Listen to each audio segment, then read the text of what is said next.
Nunca pensé que después de 40 años trabajando como costurera para pagar cada ladrillo de esta casa, volvería del hospital y me tratarían como una intrusa en mi propia puerta. Apenas podía mantenerme en pie cuando el taxi se detuvo frente a mi casa.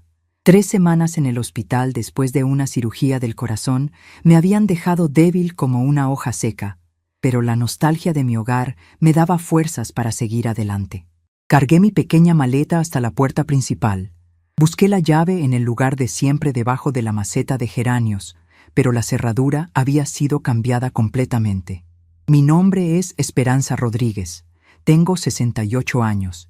Y en ese momento no entendía por qué la llave que había usado durante 20 años ya no servía en mi propia puerta. Toqué el timbre de mi propia casa, confundida y con el corazón aún frágil, latiendo descompasado, hasta que Mercedes, mi nuera, abrió la puerta con una expresión de irritación que jamás olvidaré en lo que me queda de vida. «Esperanza, ¿no avisaste que venías hoy?», dijo Mercedes, bloqueando completamente la entrada con su cuerpo. Detrás de ella pude ver muebles extraños en mi sala, objetos que no reconocía esparcidos por todo el ambiente que una vez fue mi refugio. Mi corazón, todavía frágil de la cirugía, comenzó a latir de manera irregular cuando me di cuenta de que había personas desconocidas sentadas en mi sofá azul, el mismo sofá donde mi difunto esposo Ramón solía ver las telenovelas conmigo todas las tardes. «Mis papás están aquí ahora», continuó Mercedes con una frialdad que me atravesó como un rayo helado. «Rafael pensó que era lo mejor, ya que estabas en el hospital de todas maneras». Las palabras de ella me golpearon con una fuerza que no esperaba, pero permanecí en silencio, tratando de procesar lo que estaba escuchando. Había algo en su tono, en la manera como me miraba, que me decía que esto no era una simple visita familiar. Fue entonces que Rafael apareció detrás de su esposa, evitando completamente mi mirada como un niño que había hecho una travesura. «Mamá, es temporal», murmuró él, sin abrazarme, sin preguntarme cómo estaba después de la cirugía que casi me cuesta la vida. Doña Carmen y don José necesitaban un lugar donde quedarse. «Usted puede usar el cuarto de huéspedes por mientras». Por mientras. En el cuarto de huéspedes, de mi propia casa.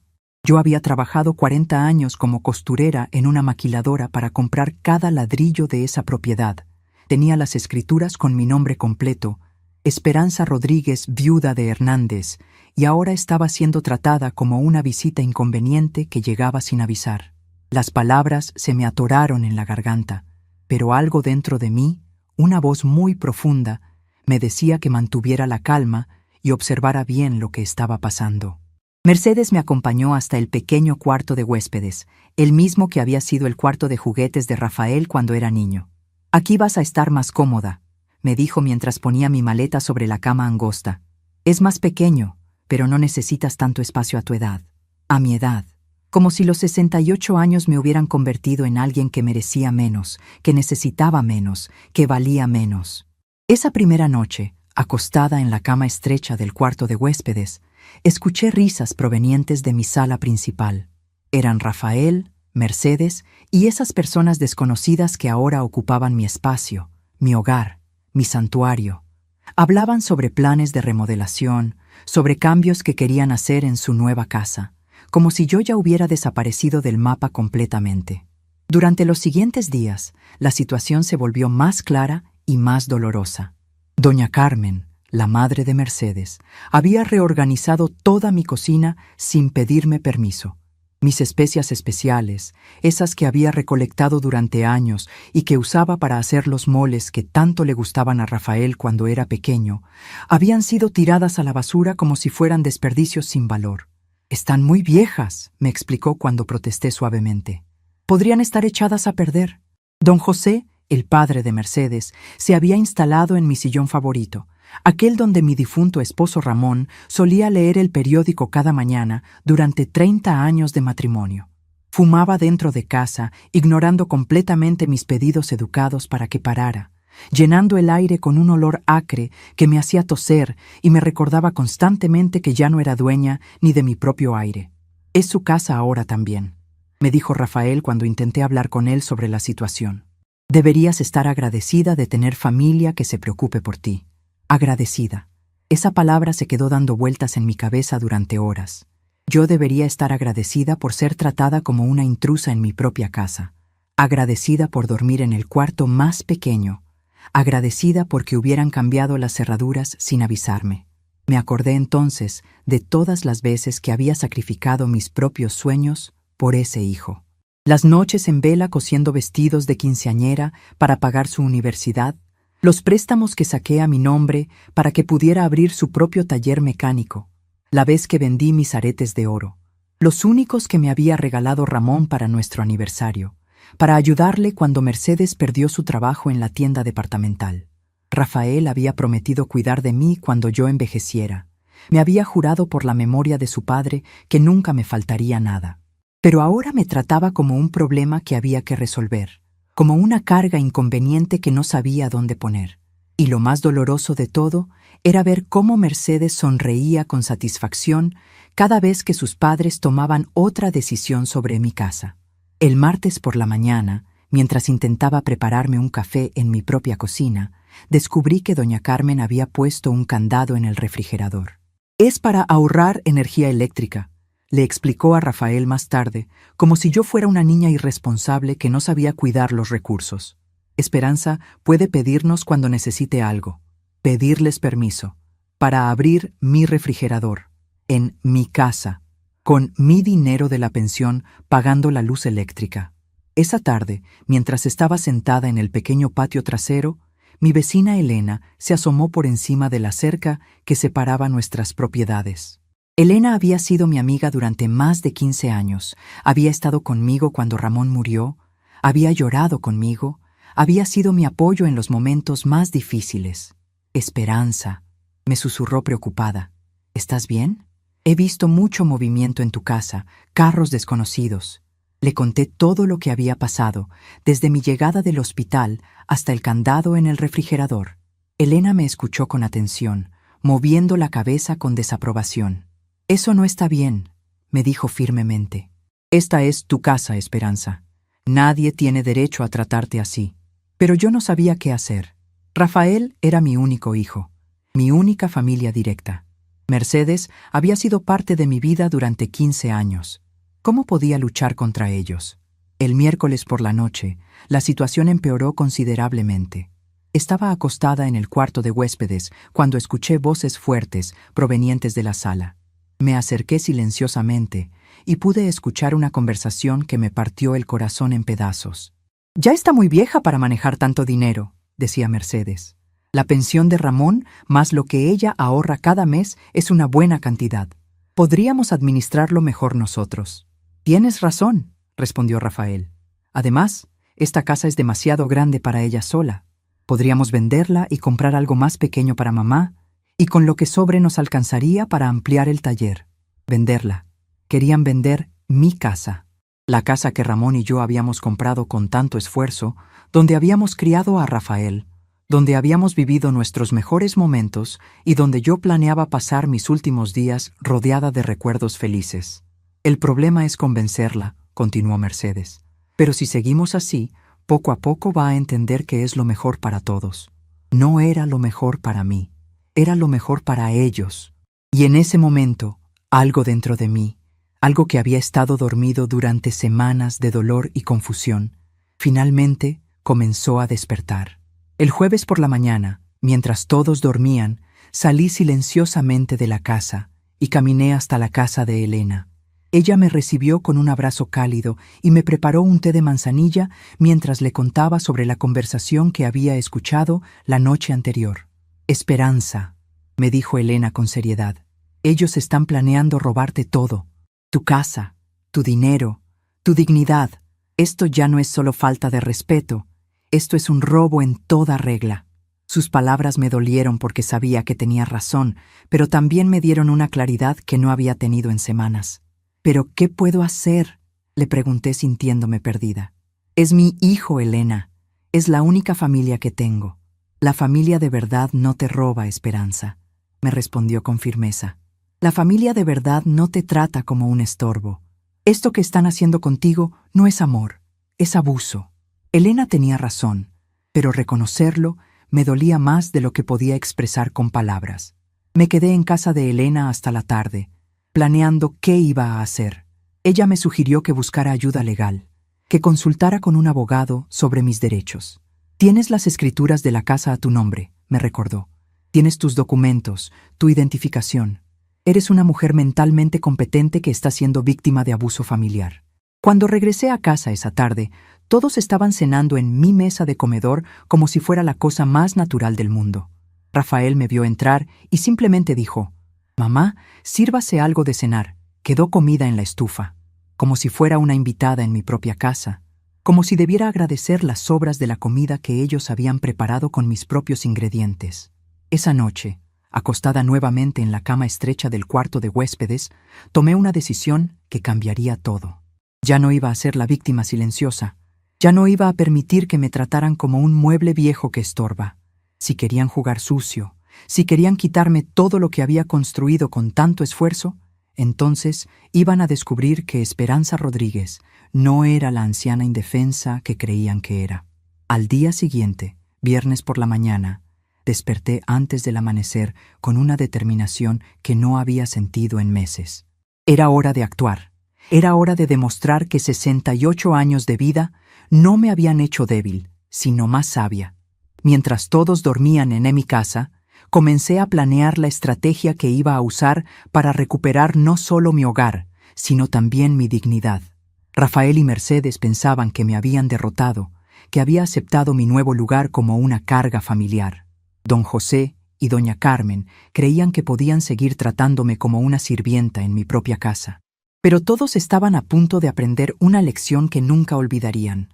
Nunca subestimes a una mujer que ha perdido todo lo que tenía que perder, porque lo que ellos no sabían era que yo había guardado algunos secretos durante todos estos años, algunos recursos que ni siquiera Rafael conocía. Y más importante aún, tenía algo que ellos nunca tendrían: la certeza absoluta de que estaba en el lado correcto de esta batalla. El cambio estaba llegando, y cuando llegara, iba a ser definitivo. El viernes por la mañana desperté con una claridad mental que no había sentido en semanas, pero también con un dolor en el pecho que no tenía nada que ver con mi cirugía del corazón. Era el dolor de la traición, de la ingratitud, de ver cómo las personas que más amaba en el mundo me trataban como si fuera un mueble viejo que estorba en la sala. Mientras me vestía en silencio en el pequeño cuarto de huéspedes, pude escuchar las voces de todos desayunando en mi comedor. Reían, planificaban el día, hablaban sobre las compras que tenían que hacer para mejorar la casa. Mi casa, la casa que Ramón y yo compramos ladrillo por ladrillo cuando Rafael apenas tenía 5 años. Me acordé de esos primeros años, cuando trabajábamos los 2 turnos en la maquiladora para poder pagar la hipoteca. Ramón en el turno de la mañana, yo en el de la noche, y nos turnábamos para cuidar a Rafael. Nunca tuvimos vacaciones familiares elegantes. Nunca compramos ropa de marca.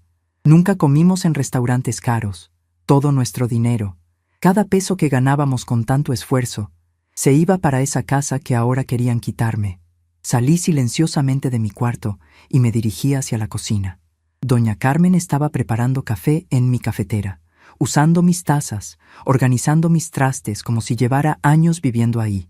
Cuando me vio entrar, ni siquiera me saludó. Solo me miró de arriba abajo con una expresión de molestia, como si mi presencia fuera una interrupción en su rutina matutina. «Buenos días, doña Carmen», le dije educadamente, tratando de mantener la compostura que mi madre me había enseñado tantos años atrás. Ella apenas murmuró algo que podría haber sido un saludo, pero no me ofreció café ni me preguntó cómo había dormido. En mi propia casa me trataba como una extraña indeseable. Me serví un vaso de agua y me senté en la pequeña silla que quedaba libre en mi propia mesa de cocina. Las otras 3 sillas estaban ocupadas por Mercedes, don José y doña Carmen, que desayunaban huevos rancheros que olían deliciosos. Mi estómago gruñó, pero nadie me ofreció comida. Era como si fuera invisible, como si mi presencia no mereciera ni la cortesía básica que le darían a cualquier desconocido. «Esperanza», me dijo Mercedes sin levantar la vista de su plato, «necesitamos que nos des las llaves del coche. Mi papá va a ir al centro a hacer unas compras y el suyo está en el taller». El coche, Mitsuru del 95, que Ramón me había regalado para mi cumpleaños número 50. el último regalo que recibí de él antes de que el cáncer se lo llevara. ¿Para qué necesita el coche?, pregunté, tratando de sonar curiosa y no defensiva. No quería crear problemas, pero tampoco entendía por qué tenía que prestar mis cosas sin que me explicaran para qué las necesitaban. Para ir a hacer unos trámites, respondió Mercedes con impaciencia. No te preocupes, don José maneja muy bien. No se trataba de si manejaba bien o mal. Se trataba de que era mi coche, de que nadie me había pedido permiso, de que me estaban informando lo que iban a hacer con mis pertenencias, como si yo no tuviera voz ni voto. Pero les di las llaves. Les di las llaves porque en ese momento no sabía qué más hacer, porque no quería crear un conflicto mayor, porque todavía tenía la esperanza de que todo esto fuera temporal, como Rafael había dicho. Me quedé sentada en la cocina, viendo cómo don José se llevaba mi coche sin siquiera decirme a dónde iba o cuándo regresaría. Esa mañana, mientras estaba sola en la casa porque todos habían salido, decidí caminar por mis propias habitaciones como una turista visitando un museo. En la sala principal, los muebles de los Oliveira habían reemplazado completamente mis cosas. Mi sofá azul, donde Ramón y yo nos sentábamos a ver televisión todas las noches durante 30 años, había sido arrinconado contra la pared como si fuera un estorbo. En su lugar, había un sillón reclinable gigantesco de color café que ocupaba el centro de la habitación. Era el sillón de don José, su trono personal donde se instalaba a fumar y a ver la televisión con el volumen tan alto que me dolían los oídos. Las paredes, que una vez estuvieron decoradas con las fotografías familiares que yo había enmarcado con tanto cariño, ahora tenían cuadros religiosos que Carmen había colgado sin preguntarme si me parecían bien. La fotografía de mi boda con Ramón, esa donde él me carga en brazos frente a la iglesia de San Juan, había sido removida y guardada quién sabe dónde. En su lugar, había un cuadro enorme del Sagrado Corazón que dominaba toda la pared principal.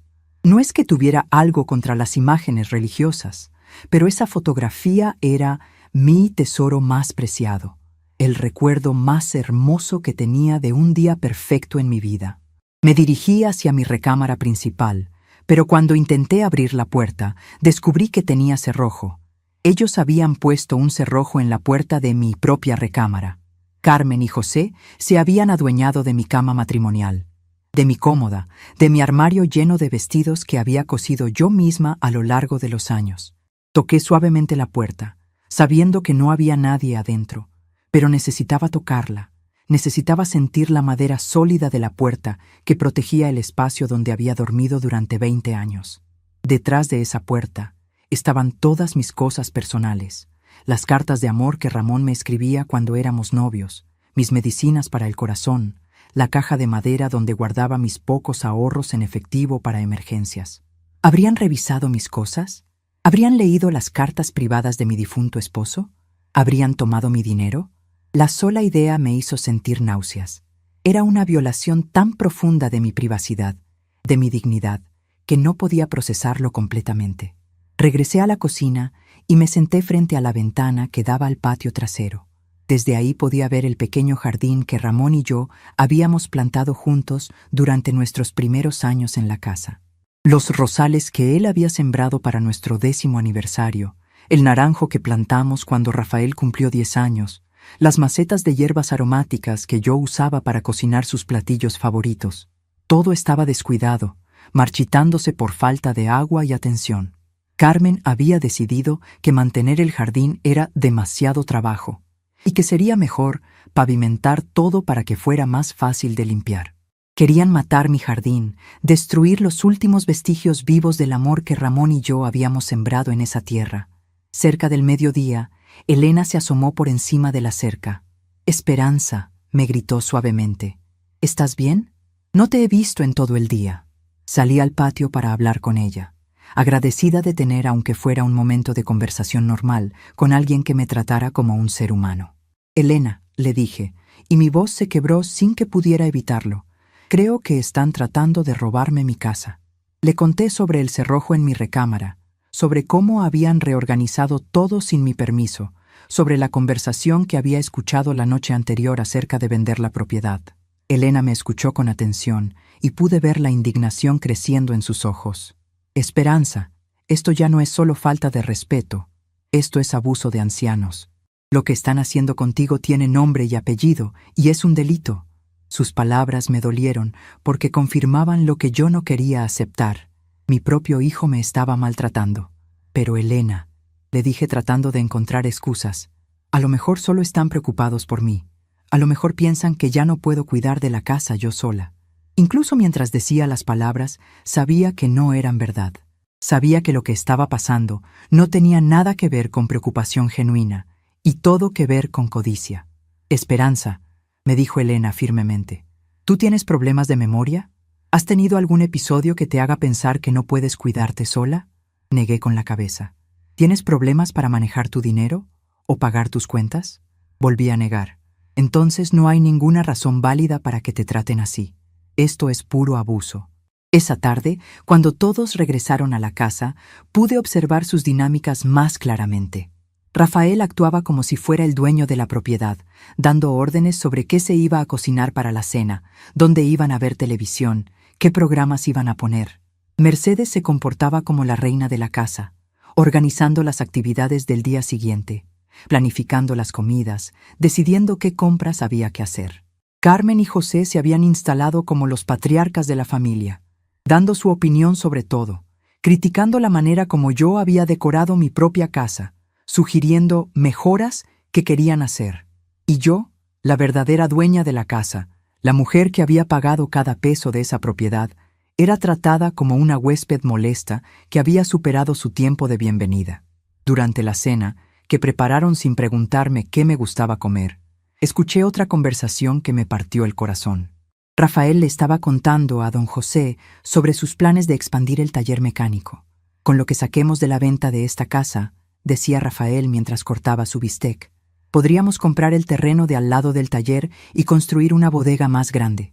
Y a mamá la podemos poner en un departamentito cerca, donde esté más cómoda y no tenga que preocuparse por mantener una casa tan grande. Un departamentito. Querían meterme en un departamento pequeño mientras ellos se quedaban con el dinero de mi casa para expandir su negocio. No me estaban consultando, no me estaban pidiendo mi opinión. Estaban planeando mi futuro como si yo fuera una menor de edad sin capacidad de decisión. Es lo mejor para ella, agregó Mercedes.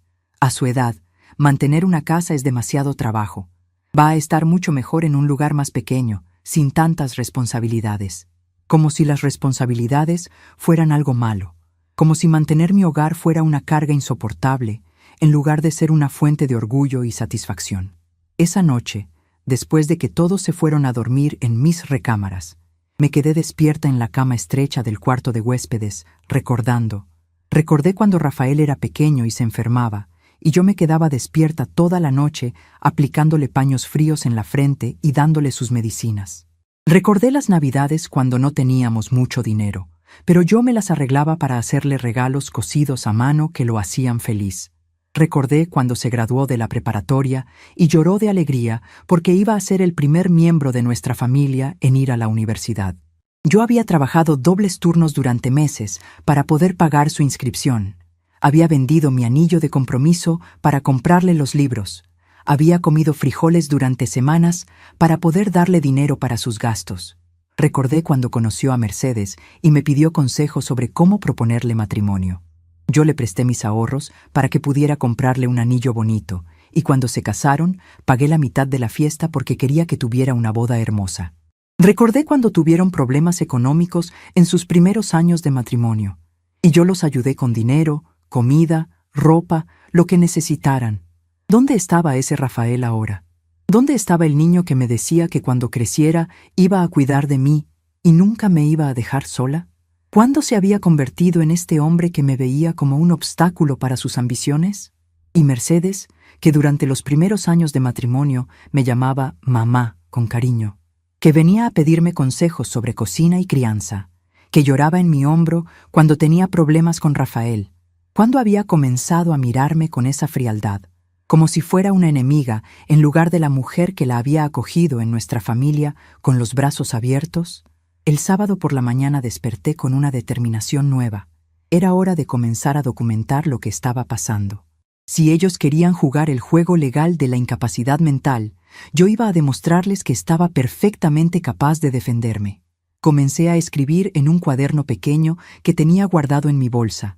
Fechas, conversaciones, acciones específicas que habían tomado sin mi consentimiento. Mientras desayunaba sola en la cocina, porque nuevamente nadie me había invitado a unirme a ellos, escuché a Mercedes hablando por teléfono con alguien. Sí, está empezando a mostrar signos claros, decía Mercedes en voz baja, pero no tan baja como para que yo no pudiera escucharla. Se confunde con las fechas. A veces no reconoce sus propias cosas. Mi esposo está muy preocupado por ella. Mentía. Estaba mintiendo descaradamente sobre mi estado mental para justificar lo que me estaban haciendo. Creemos que lo mejor sería buscar opciones de cuidado especializado, continuó Mercedes. No queremos que se lastime estando sola en una casa tan grande. Cuidado especializado. Querían meterme en un asilo para ancianos. Querían declararme incapaz mentalmente para poder quedarse con mis bienes legalmente. En ese momento, algo dentro de mí se rompió definitivamente. No era solo la traición, no era solo la codicia. Era la frialdad calculada con la que estaban destruyendo mi vida, las mentiras que estaban dispuestos a contar, la facilidad con la que habían decidido descartar 40 años de sacrificios maternos. Pero también en ese momento, nació algo nuevo dentro de mí, una fuerza que no sabía que tenía, una determinación férrea que venía de lo más profundo de mi ser. Si querían una guerra, si querían quitarme todo por lo que había trabajado toda mi vida, entonces iban a descubrir que Esperanza Rodríguez no era la víctima indefensa que creían. Tenía recursos que ellos no conocían. Tenía documentos que ellos no habían visto. Y más importante aún, tenía la verdad de mi lado. Era hora de comenzar a planificar mi contraataque. El cambio ya había comenzado. El domingo por la mañana desperté antes del amanecer con una claridad mental que no había sentido en décadas. Era como si hubiera estado durmiendo durante años y finalmente hubiera despertado completamente. Ya no era la Esperanza confundida y dolida de las últimas semanas. Era la mujer que había trabajado 40 años para construir una vida digna y que no iba a permitir que nadie le quitara lo que había ganado con tanto esfuerzo. Mientras todos dormían profundamente en mis recámaras, me vestí en silencio y comencé a ejecutar el plan que había estado formándose en mi mente durante la noche. Lo primero que hice fue ir sigilosamente hasta mi escritorio en la sala, donde siempre había guardado mis documentos más importantes. Por suerte, ellos no habían tocado esa área todavía. Saqué las escrituras originales de la casa, mi testamento, los documentos de la pensión de Ramón, mis certificados médicos recientes del hospital y mi identificación oficial. Todo estaba ahí, todo estaba a mi nombre. Esperanza Rodríguez, viuda de Hernández. Ni Rafael ni nadie más tenía derechos legales sobre mi propiedad o mis decisiones mientras yo estuviera mentalmente competente. Guardé todos los documentos en una bolsa de plástico dentro de mi bolso más grande, el mismo que había usado para ir al hospital. También incluí las pocas fotografías que había logrado rescatar antes de que Carmen las quitara, especialmente mi foto de boda con Ramón. No iba a permitir que borraran mi historia personal junto con todo lo demás. Salí de la casa silenciosamente, aprovechando que era muy temprano y que los domingos todos solían dormir hasta tarde. Caminé las 6 cuadras hasta la casa de Elena, sabiendo que ella siempre se levantaba temprano para ir a misa de primera. Cuando toqué su puerta a las 6:30 de la mañana, me recibió con preocupación, pero sin sorpresa, como si hubiera estado esperando que algo así pasara. Esperanza, ¿qué pasó? ¿Estás bien?, me preguntó mientras me hacía pasar a su pequeña sala llena de plantas y fotografías familiares. Su casa olía a café recién hecho y a los tamales que había preparado la noche anterior. Era un ambiente cálido y acogedor, todo lo contrario de lo que mi propia casa se había convertido. Elena, le dije mientras me sentaba en su sofá de terciopelo azul, necesito tu ayuda. Ya decidí lo que voy a hacer, pero necesito que alguien sea mi testigo de que estoy mentalmente bien, de que sé exactamente lo que estoy haciendo. Le conté sobre la conversación telefónica que había escuchado, sobre las mentiras que Mercedes estaba contando acerca de mi estado mental. Elena me escuchó con atención mientras me servía una taza de café caliente que sabía a gloria después de días de no poder comer tranquila en mi propia cocina. Esperanza, me dijo finalmente, yo he sido tu vecina durante 15 años. Te conozco mejor que tu propia familia, al parecer. Tú estás perfectamente bien de la cabeza y cualquiera que diga lo contrario está mintiendo por conveniencia. Le pedí si podía usar su teléfono para hacer unas llamadas importantes. La primera fue al hospital donde me habían operado, para solicitar una copia certificada de mi expediente médico y una carta del doctor confirmando mi estado mental competente. La segunda fue al banco donde Ramón y yo teníamos nuestra cuenta de ahorros desde hacía más de 20 años. «Buenos días», le dije a la operadora del banco. «Habla Esperanza Rodríguez, cuenta número 37215. Necesito información sobre mi cuenta y quiero programar una cita para el lunes por la mañana». Me confirmaron que mi cuenta estaba activa, que yo era la única titular y que tenía ahorrados 150,000 pesos que había ido guardando poco a poco durante años. Rafael no sabía sobre ese dinero. Pensaba que yo solo tenía la pensión mensual de Ramón, pero durante décadas yo había sido muy cuidadosa con mis gastos y había ido ahorrando pequeñas cantidades cada mes. Era mi fondo de emergencia, mi seguridad para la vejez, y ahora se había convertido en mi fondo de guerra para defender mi dignidad. Mi tercera llamada fue al despacho de un abogado que Elena conocía. Se llamaba licenciado Joaquín Morales, y tenía fama de ser honesto y de defender a las personas mayores contra abusos familiares. Su secretaria me dijo que podía recibirme el lunes por la tarde y que trajera todos mis documentos porque necesitaba evaluar mi caso completamente. Después de hacer las llamadas, Elena y yo nos sentamos a planificar los siguientes pasos. Ella se ofreció a acompañarme a todas las citas y a ser mi testigo de que yo estaba tomando decisiones racionales y bien pensadas. «Lo que están haciendo contigo no está bien», me repitió varias veces. «Y me da mucho gusto ver que finalmente vas a defenderte». Regresé a casa alrededor de las 10 de la mañana. Rafael estaba en la cocina desayunando huevos con chorizo que olían deliciosos, pero no me ofreció nada. Solo me miró con una expresión extraña cuando entré. «Mamá, ¿dónde andaba tan temprano?», me preguntó con un tono que intentaba sonar casual, pero que tenía un dejo de sospecha. Mercedes estaba sentada junto a él y pude ver que los dos intercambiaron una mirada rápida. «Fui a misa temprano», mentí tranquilamente.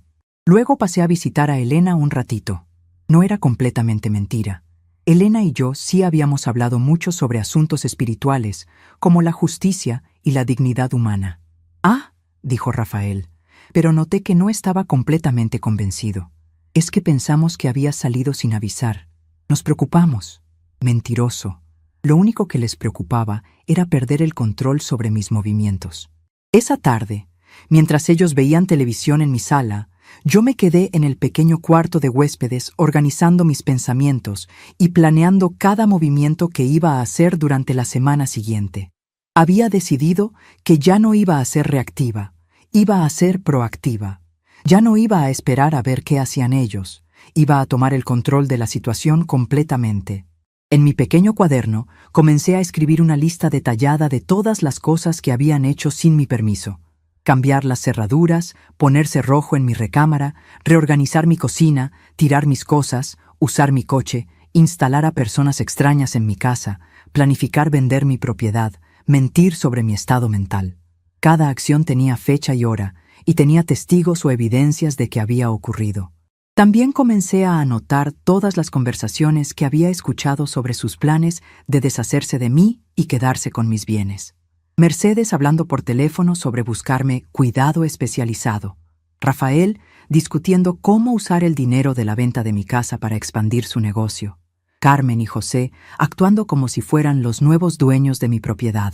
El lunes por la mañana me levanté temprano otra vez, pero esta vez no traté de salir sin que me vieran. Me vestí con mi mejor vestido, el azul marino que había usado para la graduación de Rafael de la universidad, y me peiné cuidadosamente. Quería verme digna, competente, como la mujer responsable que había sido toda mi vida. «Voy a ir al banco y después a hacer unas compras», anuncié durante el desayuno, mirando directamente a Rafael. «Voy a estar fuera la mayor parte del día». No les pedí permiso, no les expliqué detalles. Solo les informé lo que iba a hacer, como cualquier adulta independiente tiene derecho a hacer. «¿Necesita que la acompañe?», preguntó Mercedes con una sonrisa falsa. «Las calles están muy peligrosas para las personas mayores». Lo que realmente quería decir era que no confiaba en dejarme sola, que tenía miedo de que fuera a hacer algo que arruinara sus planes. No, gracias, respondí firmemente. Me las arreglo muy bien sola. Lo he estado haciendo durante 68 años. La expresión en su cara me dijo que había captado el mensaje. Ya no era la ancianita confundida que habían estado manipulando. Mi primera parada fue el hospital, donde el doctor Martínez, el cirujano que me había operado, me recibió en su consultorio. Le expliqué la situación familiar que estaba viviendo y le pedí que me hiciera una evaluación mental formal para documentar mi competencia. Señora Esperanza, me dijo después de hacerme varias preguntas y pruebas sencillas, usted está perfectamente lúcida y competente para tomar sus propias decisiones. Su recuperación de la cirugía ha sido excelente y no hay ninguna razón médica para que alguien más maneje sus asuntos. Me entregó una carta oficial con membrete del hospital certificando mi estado mental competente, fechada ese mismo día. En el banco, mi encuentro con la señora Patricia, la gerente que había conocido a Ramón y a mí durante años, fue aún más revelador. Cuando le expliqué lo que estaba pasando, su expresión se endureció inmediatamente. Señora Esperanza, me dijo con seriedad, esto que me está contando es un patrón muy común que vemos con personas de la tercera edad. Los familiares tratan de hacerse con el control de los bienes antes de tiempo, usando tácticas de intimidación y aislamiento.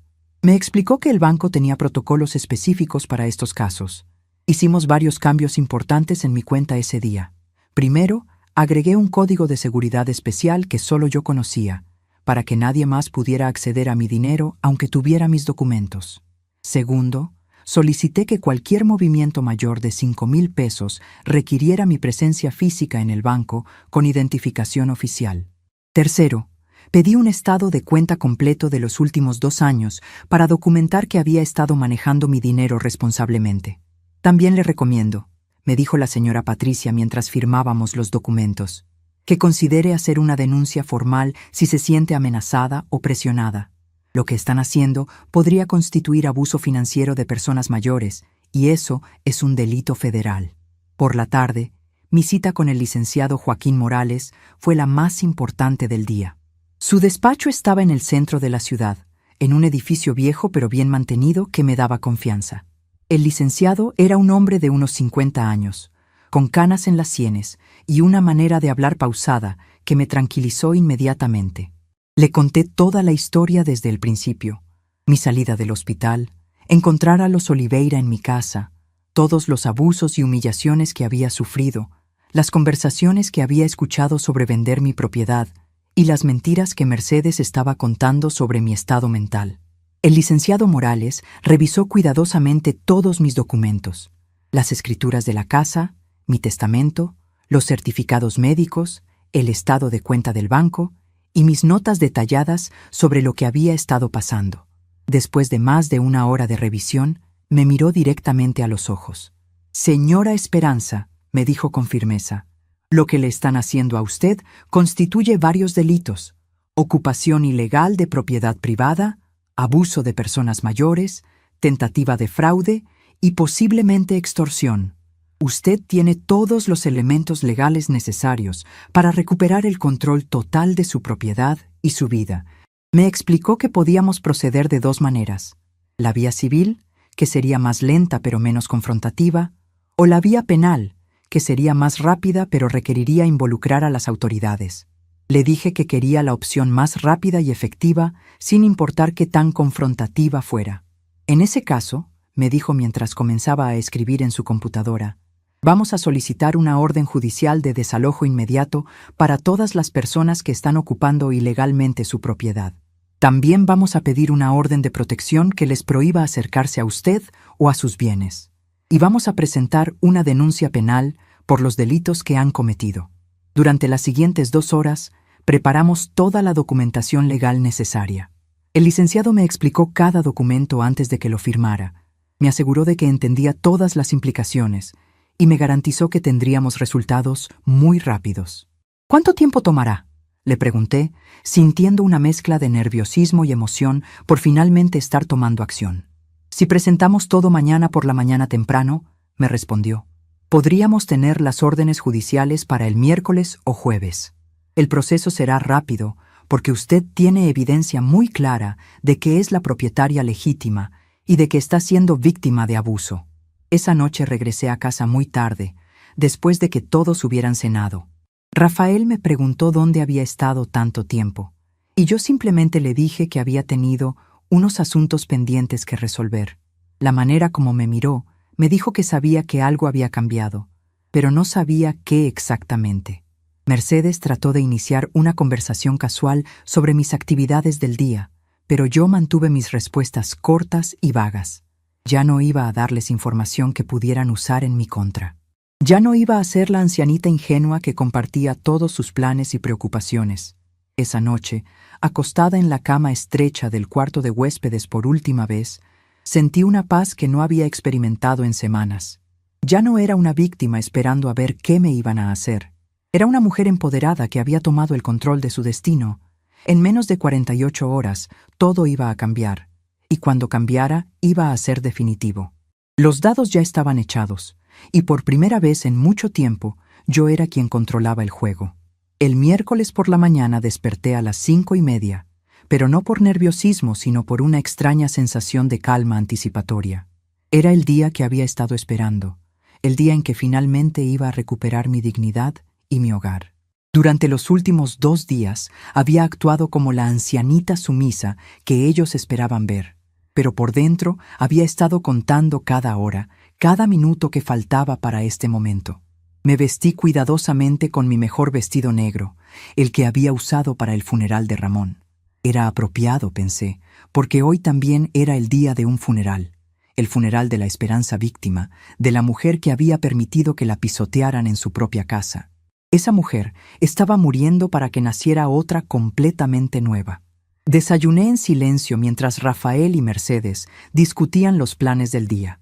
Escuché cómo Rafael le decía a Mercedes que tenía una cita importante en el taller con un cliente nuevo, y cómo ella le respondía que aprovecharía para ir de compras con sus padres usando mi coche otra vez. Ninguno de los dos me dirigió la palabra directamente, como había sido la costumbre durante las últimas semanas. «Voy a salir temprano hoy», anuncié mientras terminaba mi café. «Tengo algunas citas médicas de seguimiento». Era verdad, en cierta manera. Tenía citas, pero no eran médicas, eran legales, y definitivamente iban a curar el mal que había estado sufriendo. A las 7:30 de la mañana, Elena llegó a buscarme como habíamos acordado. La vi por la ventana del cuarto de huéspedes, esperándome al final de la cuadra para no despertar sospechas. Salí de la casa con mi bolso grande lleno de documentos, diciéndoles que regresaría por la tarde. «¿Cómo te sientes?», me preguntó Elena mientras caminábamos hacia la parada del camión que nos llevaría al centro de la ciudad. Su presencia me daba mucha tranquilidad. Durante todos estos días difíciles, ella había sido mi única aliada real, la única persona que me había tratado como un ser humano con derechos y dignidad. «Me siento como si fuera mi cumpleaños, mi graduación y mi boda, todo junto», le respondí honestamente. «Tengo 68 años, Elena, pero hoy siento como si mi vida real apenas estuviera comenzando». Llegamos al juzgado a las 8 en punto de la mañana. El licenciado Morales ya estaba esperándonos en la entrada, vestido con un traje impecable y cargando una carpeta gruesa llena de documentos. Su presencia me transmitía una confianza profesional que me hizo sentir que estaba en las mejores manos posibles. «Buenos días, señora Esperanza», me saludó con una sonrisa tranquila. «¿Está lista para recuperar su casa?». La manera como lo dijo, con tanta seguridad y determinación, me hizo entender que no había duda sobre el resultado de lo que íbamos a hacer. Durante las siguientes 3 horas, presencié algo que jamás hubiera imaginado posible. El juez, un hombre mayor de cabello completamente blanco y expresión seria, revisó cuidadosamente todos mis documentos, las escrituras de la casa, los certificados médicos que confirmaban mi competencia mental, los estados de cuenta del banco, mis notas detalladas sobre los abusos que había sufrido. «Señora Esperanza», me dijo el juez después de revisar todo, «este es un caso muy claro de ocupación ilegal de propiedad privada y abuso de personas mayores. Voy a emitir inmediatamente una orden de desalojo para todas las personas que están ocupando su propiedad sin su consentimiento y una orden de protección que les prohíbe acercarse a usted o a sus bienes».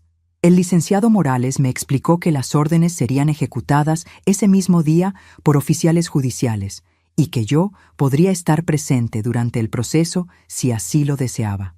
¿Quiere acompañarnos cuando vayamos a entregar las órdenes?, me preguntó. Sí, respondí sin dudarlo. Quiero estar ahí. Quiero que vean mi cara cuando se den cuenta de que la ancianita indefensa, que creían que era en realidad, tenía más recursos de los que imaginaban. Regresamos a mi colonia alrededor de las 2 de la tarde. 2 oficiales judiciales nos seguían en su vehículo oficial, junto con un locksmith que el licenciado Morales había contratado para cambiar las cerraduras inmediatamente después del desalojo. Mientras caminábamos hacia mi casa, pude ver las cortinas de varias ventanas moviéndose. Mis vecinos habían notado la presencia de los oficiales y sabían que algo importante estaba pasando. Elena me apretó el brazo suavemente, dándome apoyo moral para lo que estaba a punto de suceder. Cuando llegamos a la puerta principal, el oficial Rodríguez, un hombre corpulento de unos 40 años, tocó el timbre con autoridad. Después de unos momentos, la puerta se abrió y apareció don José, todavía en pijama y con cara de haber estado durmiendo la siesta. ¿En qué puedo ayudarles?, preguntó don José con desconfianza, notando los uniformes de los oficiales y la formalidad del grupo que estaba en su puerta. Señor José Oliveira, dijo el oficial Rodríguez, consultando sus papeles, tengo una orden judicial de desalojo inmediato para usted y todas las personas que están ocupando esta propiedad sin autorización de la dueña legítima. Extendió los documentos oficiales hacia don José, que los tomó con manos temblorosas. La expresión en el rostro de don José cambió completamente cuando comenzó a leer los papeles. Sus ojos se movían rápidamente por las líneas, y pude ver el momento exacto en que comprendió la gravedad de la situación. Pero esto debe ser un error, balbuceó don José. Nosotros vivimos aquí con permiso de Rafael, el hijo de la señora. Él nos dijo que podíamos quedarnos. Rafael Santos no tiene ningún derecho legal sobre esta propiedad, respondió el licenciado Morales firmemente. La única propietaria es la señora Esperanza Rodríguez, y ella nunca autorizó su presencia aquí. Lo que están haciendo constituye ocupación ilegal. En ese momento apareció Carmen, envuelta en una bata floreada y con los ojos hinchados de dormir. Cuando vio la escena en la puerta, su cara se llenó de alarma. ¿Qué está pasando aquí?, preguntó con voz aguda. Doña Carmen, intervine yo por primera vez, dando un paso adelante para que me viera claramente. Lo que está pasando es que yo he recuperado el control de mi casa. Ustedes tienen 2 horas para recoger sus pertenencias personales y salir de mi propiedad permanentemente. La expresión de shock absoluto en el rostro de Carmen fue algo que jamás olvidaré. Me miró como si estuviera viendo un fantasma, como si no pudiera creer que la ancianita sumisa que habían estado maltratando durante semanas hubiera sido capaz de organizarse de esta manera. Esto es imposible, murmuró Carmen. Esperanza no puede hacer esto. Ella está enferma, no puede tomar decisiones importantes. Rafael nos lo dijo. Señora, intervino el oficial Rodríguez con autoridad. La señora Esperanza tiene certificación médica de que está perfectamente competente para tomar sus propias decisiones. Su hijo no tiene ninguna autoridad legal sobre ella o sus propiedades. Si no cumplen con la orden de desalojo voluntariamente, procederemos a sacarlos por la fuerza. Fue entonces cuando apareció Mercedes, bajando las escaleras con prisa después de haber escuchado las voces. Cuando me vio ahí parada junto a los oficiales y al abogado, su cara se puso completamente pálida. Esperanza, dijo Mercedes con voz temblorosa. ¿Qué está haciendo? ¿Por qué está actuando así? Nosotros solo estamos tratando de ayudarla. Mercedes, le respondí con una calma que yo misma no sabía que poseía. Ayudar sería preguntarme qué necesito, no decidir unilateralmente qué es mejor para mí. Ayudar sería respetarme, no cambiar las cerraduras de mi propia casa. Ayudar sería cuidar mis cosas, no tirarlas a la basura como si no valieran nada. En ese momento llegó Rafael corriendo desde la calle. Había alguien que le había avisado sobre la presencia de los oficiales, y su cara mostraba una mezcla de confusión, enojo y pánico. «Mamá, ¿qué está pasando aquí?», gritó Rafael mientras se acercaba al grupo. «¿Por qué hay policías en la casa?». «No son policías, hijo», le dije manteniendo mi tono firme y sereno. Son oficiales judiciales y están aquí porque yo solicité una orden de desalojo contra todas las personas que han estado ocupando ilegalmente mi propiedad. Rafael me miró como si no me reconociera. Mamá, usted está confundida. Esta es su casa, pero nosotros vivimos aquí también. Somos familia. Señor Rafael Santos, intervino el licenciado Morales, su madre es la única propietaria legal de esta casa. Usted y su esposa pueden vivir aquí únicamente con el permiso explícito de ella, permiso que evidentemente ha sido revocado debido al maltrato que le han dado. ¿Maltrato?, exclamó Rafael con indignación. Nosotros hemos estado cuidando de ella. Ella estaba en el hospital. Nosotros trajimos a la familia de Mercedes para ayudar a cuidarla. Mentira, dije con una firmeza que sorprendió incluso a mí misma.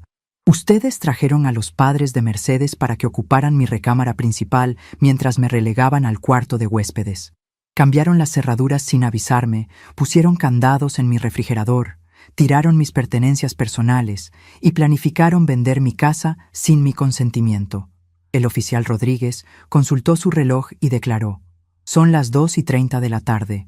Tienen hasta las 4:30 para recoger sus pertenencias personales y abandonar la propiedad. Cualquier cosa que quede después de esa hora será considerada abandonada». Durante las siguientes 2 horas, presencié el caos más satisfactorio de mi vida. Carmen y José corrían de un lado a otro, empacando sus cosas en maletas viejas y bolsas de plástico. Mercedes lloraba mientras recogía su ropa del armario de mi recámara principal, murmurando cosas sobre mi ingratitud y mi crueldad. Rafael intentó varias veces convencerme de que cambiara de opinión. «Mamá, podemos arreglar esto», me decía una y otra vez. «Podemos hablar, podemos encontrar una solución que funcione para todos». «La solución que funciona para mí», le respondí cada vez, «es recuperar mi casa y mi dignidad. Si querían una solución que funcionara para todos, debieron haber empezado por respetarme». Elena se quedó conmigo durante todo el proceso, ofreciéndome apoyo moral y asegurándose de que yo estuviera cómoda. Varios otros vecinos se acercaron discretamente a preguntarme si estaba bien y a ofrecerme su apoyo. Me di cuenta de que muchos de ellos habían notado que algo extraño estaba pasando en mi casa, pero no habían sabido cómo ayudar.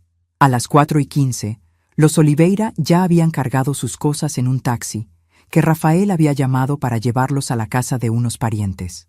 Carmen me lanzó una mirada llena de resentimiento antes de subirse al vehículo, pero ya no me importaba lo que pensaran de mí. Mercedes fue la última en salir. Se acercó a mí con los ojos rojos de llorar y me dijo: «Esperanza, espero que algún día pueda perdonarnos.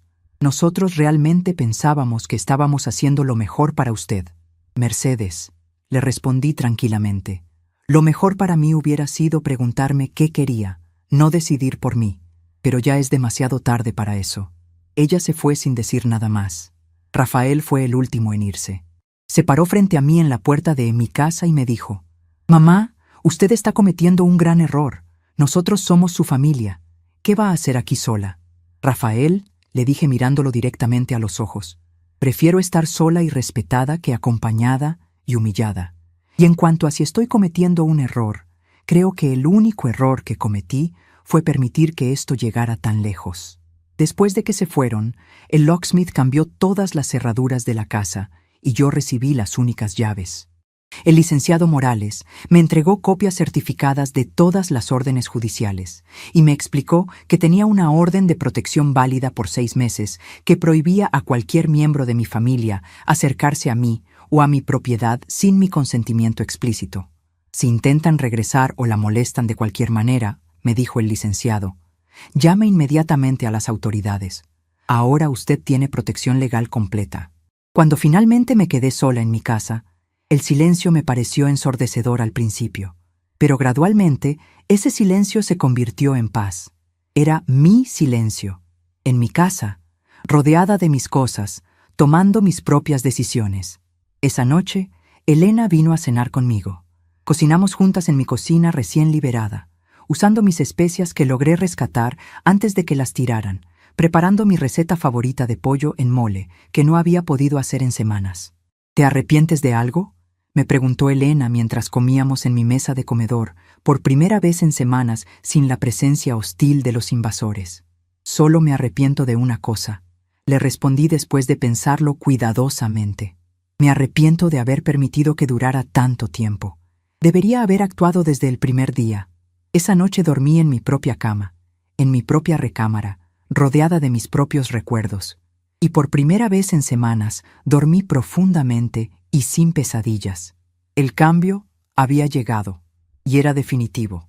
6 meses han pasado desde aquel día miércoles que cambió mi vida para siempre.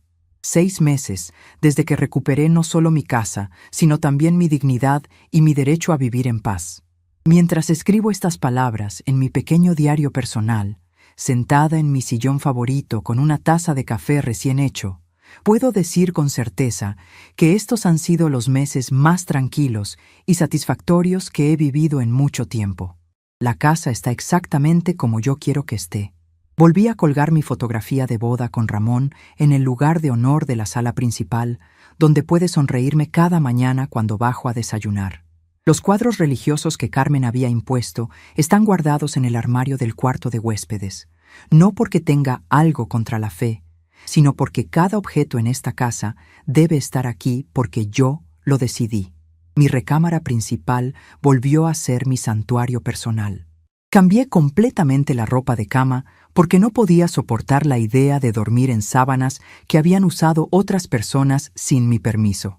Compré todo nuevo, cobijas suaves de color azul cielo, almohadas mullidas que abrazan mi cabeza cuando duermo, y cortinas de encaje que filtran la luz de la mañana creando patrones hermosos en las paredes. He establecido nuevas rutinas que me llenan de tranquilidad.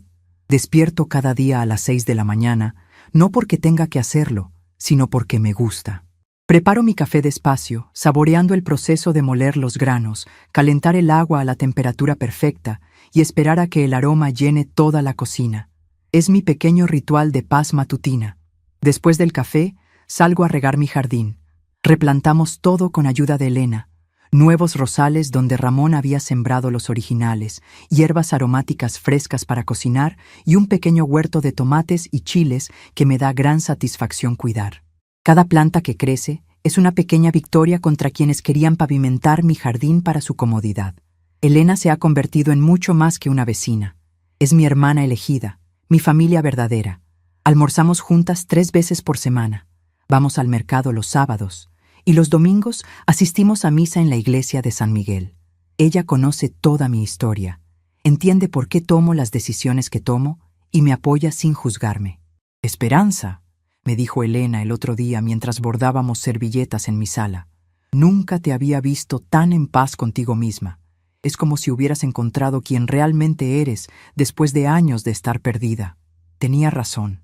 Durante décadas había vivido definiéndome por mis relaciones con otros, esposa de Ramón, madre de Rafael, suegra de Mercedes. Pero ahora, por primera vez en mi vida adulta, soy simplemente Esperanza Rodríguez, y eso es más que suficiente. Las rutinas domésticas que antes veía como obligaciones, ahora las disfruto como actos de autocuidado. Cocinar mis platillos favoritos sin tener que consultar a nadie más. Limpiar mi casa a mi ritmo y a mi manera, organizando cada cajón exactamente como me gusta. Pequeñas libertades que había olvidado lo importantes que eran. Los martes por la tarde recibo la visita de la doctora Esperanza Silva, una psicóloga especializada en adultos mayores que el licenciado Morales me recomendó. Al principio pensé que no necesitaba terapia porque había resuelto mi problema, pero Elena me convenció de que hablar con un profesional me ayudaría a procesar todo lo que había vivido. «Esperanza», me dijo la doctora durante una de nuestras sesiones, «lo que usted hizo requirió una valentía extraordinaria. Muchas personas en su situación se rinden, se convencen de que merecen el maltrato o de que no tienen opciones. Usted eligió luchar por su dignidad, y eso habla de una fortaleza interior admirable». Me explicó que el abuso de personas mayores por parte de familiares es más común de lo que la gente cree, y que muchas víctimas nunca se atreven a denunciarlo por miedo a quedarse solos o por sentimientos de culpa hacia los abusadores. «Usted no solo se salvó a sí misma», me dijo, sino que se convirtió en un ejemplo para otras personas que podrían estar pasando por lo mismo. Eso me hizo pensar en cuántas otras mujeres de mi edad podrían estar viviendo situaciones similares, siendo maltratadas por sus propios hijos, perdiendo el control de sus vidas poco a poco.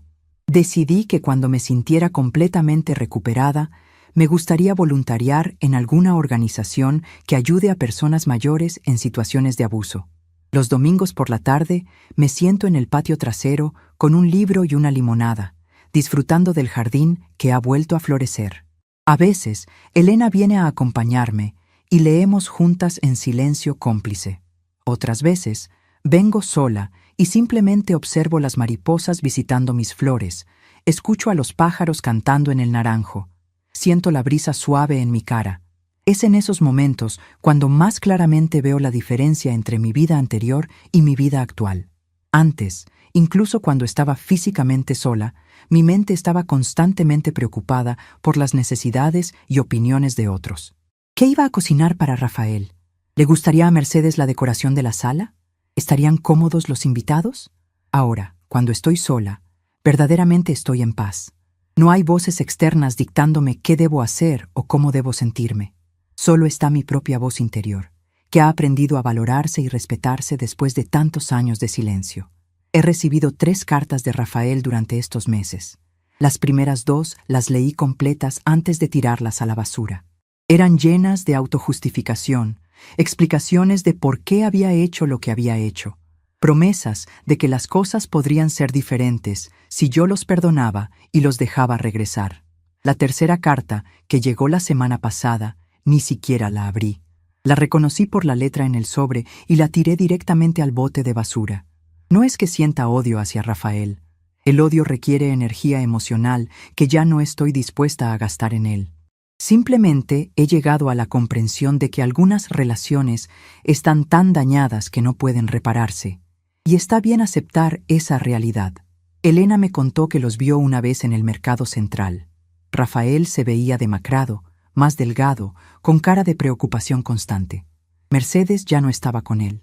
Aparentemente lo había dejado cuando se dieron cuenta de que no iban a heredar mi casa ni mi dinero. Los padres de ella regresaron a su pueblo natal, y ella se fue a vivir con una hermana en Guadalajara. ¿Sentiste algo cuando te conté eso?, me preguntó Elena después de darme esas noticias. Tristeza, le respondí honestamente, pero no tristeza por él específicamente. Tristeza por la pérdida de lo que pudo haber sido si él hubiera elegido diferente. Tristeza por el hijo que una vez fue y que ya no existe. Es una tristeza limpia, sin culpa ni obligación de hacer algo al respecto. Es como estar triste por una película dramática.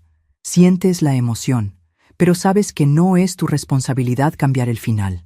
Mi relación con el dinero también ha cambiado profundamente. Durante años, gasté mi dinero principalmente en otros, en la educación de Rafael, en ayudar a la familia cuando tenían problemas, en regalos y atenciones que esperaba que fortalecieran nuestros lazos. Ahora gasto mi dinero en mi propia calidad de vida y bienestar. Me compré un televisor nuevo con pantalla grande para poder ver mis telenovelas cómodamente. Contraté a una muchacha joven llamada Lupita para que venga 2 veces por semana a ayudarme con la limpieza profunda de la casa. No porque no pueda hacerlo yo sola, sino porque prefiero usar mi energía en actividades que disfruto más. También me inscribí en una clase de yoga para adultos mayores en el centro comunitario del barrio. Al principio me daba pena, porque pensaba que era demasiado mayor para aprender algo nuevo, pero la instructora, una mujer dulce llamada Patricia, me aseguró que nunca es demasiado tarde para cuidar nuestro cuerpo y nuestra mente. Señora Esperanza, me dijo Patricia después de mi primera clase, usted tiene una energía muy especial. Se nota que está en un lugar muy bueno en su vida. Tenía razón. A los 68 años, finalmente estaba en un lugar bueno en mi vida. Los miércoles por la tarde voy al centro de la ciudad a almorzar sola en restaurantes pequeños que nunca había visitado. Al principio me sentía extraña, comiendo sola en público, pero gradualmente descubrí que es una experiencia muy liberadora. Puedo pedir exactamente lo que quiero comer, tomando todo el tiempo que necesite para decidir. Puedo observar a la gente, escuchar conversaciones interesantes o simplemente disfrutar de mi comida en silencio contemplativo. En uno de esos almuerzos conocí a doña Josefina, una mujer de 75 años que también come sola frecuentemente. Nos hicimos amigas rápidamente al descubrir que compartimos muchas experiencias similares. Ella también había tenido que alejarse de familiares tóxicos para encontrar su propia paz. El problema de muchas mujeres de nuestra generación, me dijo Josefina durante uno de nuestros almuerzos, es que nos enseñaron a cuidar a todos excepto a nosotras mismas. Nos dijeron que ser buenas madres significaba sacrificarse completamente por los hijos, pero nunca nos dijeron que los hijos también tienen la responsabilidad de respetar y cuidar a sus madres. Sus palabras me resonaron profundamente. Había gastado décadas de mi vida creyendo que una buena madre debía aceptar cualquier comportamiento de sus hijos, incluso el abuso, porque la familia está por encima de todo. Pero ahora entiendo que una familia verdadera se basa en respeto mutuo, no en sacrificio unilateral. Los sábados por la noche, Elena y yo nos alternamos para hacer cenas especiales en nuestras casas. Cocinamos platillos elaborados que requieren tiempo y cuidado. Ponemos música de nuestra juventud y conversamos sobre todo y nada. Son mis momentos favoritos de la semana, llenos de risas genuinas y conexión real. ¿Extrañas tener familia cerca?, me preguntó Elena una de esas noches mientras compartíamos un mole poblano que había tardado 3 horas en preparar. Extraño tener familia que me ame de verdad, le respondí. Pero lo que tenía antes no era amor verdadero. Era una dinámica enfermiza donde yo daba todo y ellos tomaban todo, y cuando dejé de dar, dejaron de fingir que me amaban. Es una distinción importante que he aprendido a hacer. El amor verdadero incluye respeto, consideración, reciprocidad. Lo que yo tenía antes era dependencia emocional y financiera disfrazada de amor familiar. Las noches son mi tiempo más preciado.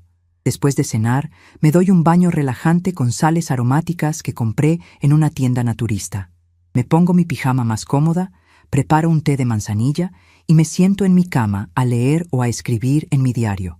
Escribir se ha convertido en una práctica meditativa que me ayuda a procesar mis pensamientos y emociones. No escribo para nadie más. Escribo para mí misma, para dejar constancia de esta nueva etapa de mi vida que es tan diferente de todo lo que había vivido antes. Anoche escribí en mi diario: hoy cumplí 6 meses de libertad verdadera, 6 meses de tomar mis propias decisiones sin tener que consultar a nadie, 6 meses de gastar mi dinero en lo que me da placer, 6 meses de dormir profundamente sin preocuparme por los problemas de otros. Si pudiera regresar en el tiempo y hablar con la Esperanza que salió del hospital aquel día, le diría: ten paciencia, hija, lo peor está por venir, pero también lo mejor. Y lo mejor va a durar mucho más tiempo que lo peor. El licenciado Morales me llamó la semana pasada para informarme que la orden de protección expirará en unos días, y me preguntó si quería renovarla. Después de pensarlo cuidadosamente, decidí que no era necesario. No porque tenga intención de reconciliarme con Rafael, sino porque ya no siento que lo necesite para protegerme. Me he vuelto muy buena estableciendo y manteniendo límites. Si Rafael apareciera en mi puerta mañana, simplemente no le abriría. Si insistiera, llamaría a las autoridades. Si tratara de manipularme emocionalmente, le colgaría el teléfono. Ya no soy la mujer que permite que otros la pisoteen. Esta mañana, mientras regaba mis geranios rojos que están floreciendo hermosamente, reflexioné sobre lo extraño que es encontrar la felicidad a los 68 años. Durante décadas pensé que la felicidad estaba en dar todo de mí misma a otros, en ser necesaria, en sacrificarme por el bienestar de mi familia. Pero resulta que la felicidad estaba en respetarme lo suficiente como para exigir respeto de otros. Elena me dijo ayer que soy un ejemplo inspirador para las otras mujeres del barrio. Aparentemente, mi historia se ha corrido entre las vecinas, y varias de ellas han venido a pedirle consejos sobre situaciones similares que están viviendo. Me siento orgullosa de poder ser un ejemplo de que nunca es demasiado tarde para defender nuestra dignidad. El sol está comenzando a ponerse mientras termino de escribir estas líneas. En unas horas, Elena vendrá a cenar conmigo. Vamos a preparar chiles en nogada porque septiembre ya está llegando y queremos practicar la receta antes de las fiestas patrias. Después veremos una película antigua que ambas amamos y ella se irá a su casa cuando se sienta lista. Mañana será otro día de paz, de decisiones tomadas libremente, de actividades elegidas por gusto y no por obligación. Podré despertar cuando mi cuerpo esté listo, desayunar lo que se me antoje, hacer las actividades que me den placer. Es una vida simple.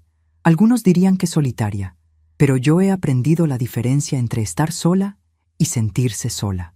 Cuando vivía con Rafael y su familia, me sentía profundamente sola a pesar de estar rodeada de gente. Ahora que vivo físicamente sola, me siento acompañada por mi propia paz interior y por las relaciones verdaderamente significativas que he construido. Si pudiera enviarle un mensaje a cualquier mujer que esté pasando por lo que yo pasé, le diría esto: no tienes que aceptar el maltrato solo porque viene de familia. No tienes que sacrificar tu dignidad por mantener relaciones que no te nutren. No es egoísta exigir respeto. No es cruel alejarte de quien te hace daño. Y nunca, nunca es demasiado tarde para empezar una nueva vida. Mientras guardo mi diario en el cajón de la mesita de noche, sonrío pensando en todo el camino que he recorrido desde aquel día terrible cuando llegué del hospital y encontré mi casa ocupada por extraños.